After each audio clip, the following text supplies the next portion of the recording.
as we all know, It Starts With Us actress Blake Lively is, of course, suing co-star Justin Baldoni for alleged sexual harassment, among many other things that went down on set there. But she's now under fire for her own, what's being described as disgusting act while filming A Simple Favor in 2008. Emma Stone finally broke her silence, and the words were quiet, but the impact was like a massive sledgehammer to the face of Blake Lively's carefully crafted image. For years, the industry whispered about the rehearsed sisterhood and the tension behind the scenes, but Emma just pulled the curtain back on what really happens when the cameras stop rolling. This isn't just about a movie role or a petty disagreement. It's about a total professional erasure that has Blake in an absolute tailspin. The facade is crumbling, and the truth is way messier than anyone ever imagined. Careers are on the line, and the industry silence is officially over. Emma Stone is usually the definition of class, staying far away from the tabloid mess that consumes most of Hollywood. But in a recent, deeply reflective interview, she let a few details slip that have sent the internet into a full-on investigative frenzy. She spoke about a former co-star who didn't just compete with her, but actively worked to dismantle her presence on a project they were supposed to lead together. While no names were officially dropped, the receipts fans are pulling up point directly to one person, Blake Lively. It is a level of betrayal that no one saw coming from the Golden Girl of the Met Gala. The project was supposed to be a labor of love for Emma, something she helped build from the ground up by handpicking the director and the cast. She wanted a story about healing and sisterhood, but the moment Blake was cast as the co-lead, the entire energy shifted. What started with sweet smiles and supportive table reads quickly turned into a battle for the spotlight. Emma realized too late that she wasn't sharing the screen with a partner. She was being systematically pushed out of her own creative vision. It was a calculated takeover that happened right under the noses of the production team. Once filming began, the subtle shifts became impossible to ignore. Scenes that were supposed to focus on Emma's character were mysteriously rewritten or extended to give Blake more screen time and juicier emotional moments. Emma's big scenes were being snatched or cut entirely in the editing room, leaving her character feeling like a muted backdrop to the Blake Lively show. It was a strategic move to ensure that when the final cut arrived, there was only one real star left standing. Emma wanted equal footing, but ended up getting steamrolled by a co-star who was supposedly her biggest supporter. The sabotage didn't stop with the script. Suddenly, Blake's team was showing up to meetings Emma had organized, and the press was already being briefed to call Blake the face of the movie. Even Emma's personal stylist was being looped into matching looks with Blake's red carpet aesthetic, effectively turning Emma into an accessory for Blake's brand.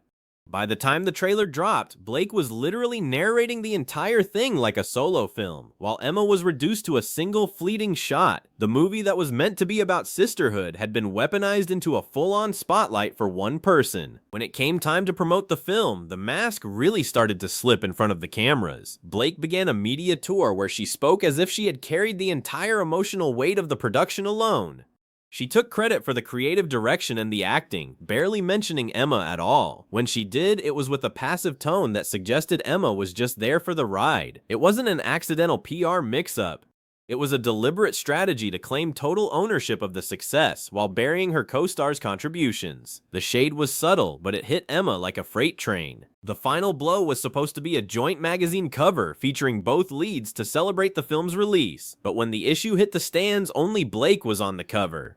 The public was told that Emma couldn't make the shoot due to scheduling conflicts, but insiders are now revealing that Emma wasn't even invited to the set. She was erased from the marketing campaign entirely, a move that left her fans stunned and Emma herself finishing the press tour like a professional ghost. She smiled through the pain of being silenced, but the industry was watching the cracks form in real time. In that now viral podcast interview, Emma was asked what the industry doesn't see about her, and her response was chilling. She said, "People mistake silence for agreement. I trusted someone I shouldn't have." That one sentence was all the internet needed to go into full detective mode.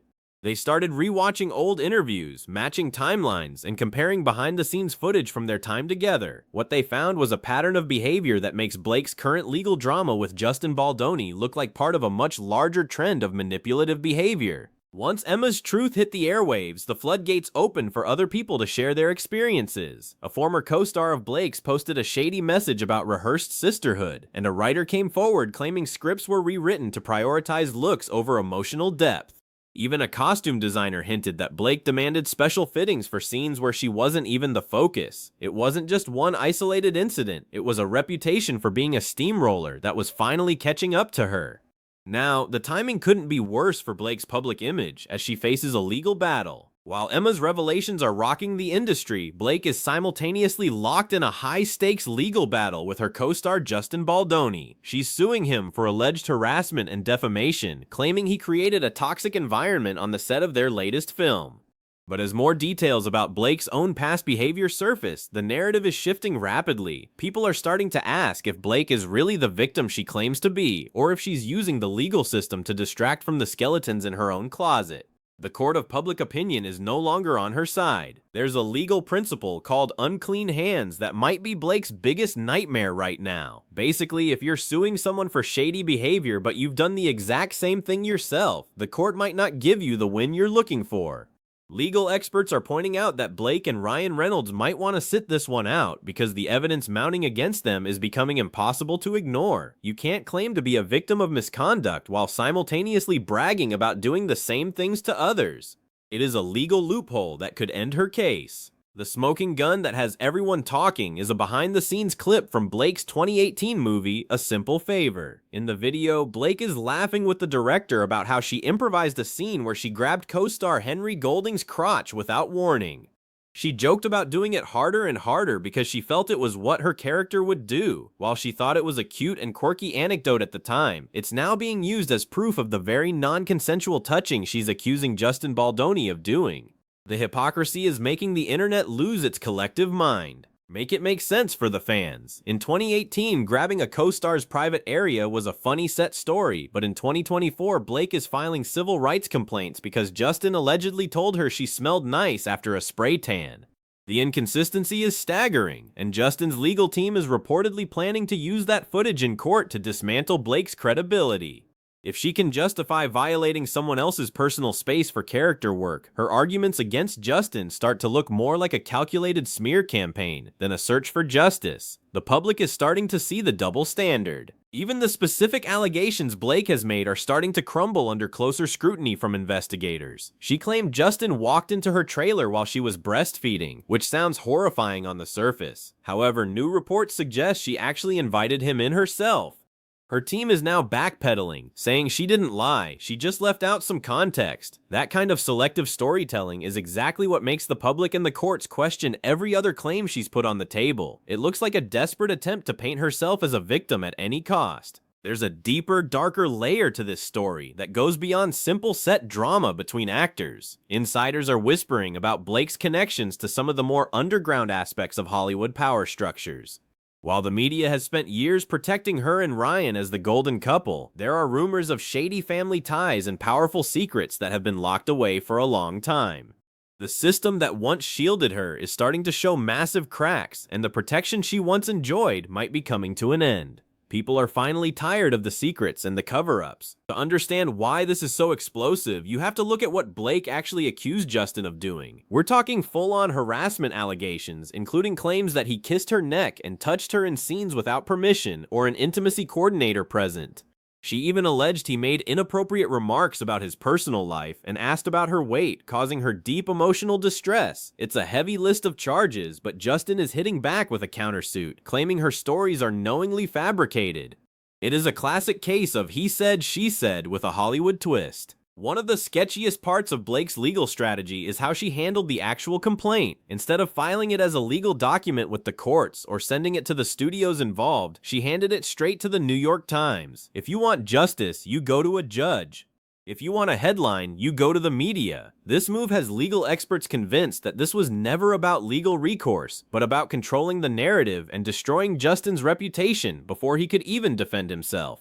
It was a PR move disguised as a legal filing, and people are calling it out. Adding to the suspicion is the fact that Blake didn't even sign the complaint herself. It was signed by an attorney named Ezra Hudson, and the language used is filled with wiggle room. Instead of stating that these events happened as facts, the document repeatedly says she believes them to be true.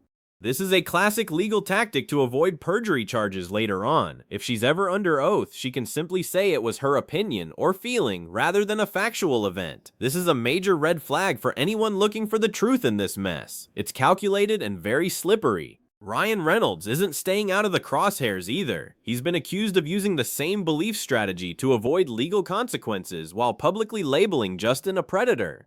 It seems to be a coordinated effort by the couple to use their massive platform to crush anyone who challenges their authority.